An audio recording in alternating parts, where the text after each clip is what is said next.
बनवले आहेत मुगाचे चिले, मुगाचे डोसे म्हणू शकता आणि खानदेशात ते याला एडण्या म्हणतात. कसं केलंय बघूया. पण आज ना एक नवीन ट्विस्ट पण आपण दिला याला. सँडविच बनवलंय सँडविच मेकरमध्ये. चला कृती बघूया. हे अख्खे मूग आहेत, भिजवले होते, थोडेसे मोड आले, हिरवी मिरची, कोथिंबीर, अद्रक आणि लसूण टाकून मिक्सरला वाटून घेतलं. नंतर मीठ टाकलंय, बडीशोप टाकली आहे, तीळ आणि ओवा. हे सगळं व्यवस्थित मिक्स केलं. सँडविच मेकरला मी तेल लावलं आहे, तुम्ही तूप किंवा बटरसुद्धा लावू शकता.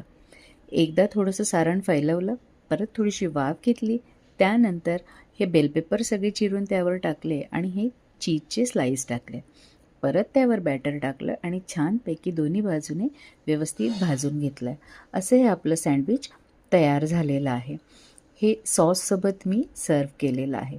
आणि त्यानंतर आपण रेग्युलर पद्धतीने जसे डोसे किंवा एडण्या बनवतो तसं देखील बनवलेलं आहे. तव्यावर एक वाटीभर सारण टाकायचं आहे, पसरवायचं आहे, दोन्ही बाजूनी तेल लावून छान खरपूस भाजून घ्यायचं आहे.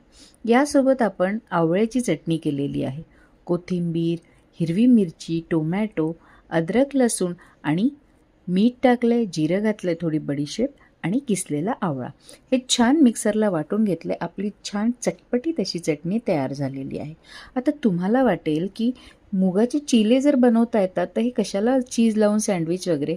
अहो, मुलांसाठी एकदा बनवायला काय हरकत आहे. एकदा बनवून बघा आणि कसा वाटलाय ते कमेंट करून नक्की सांगा. थँक्यू.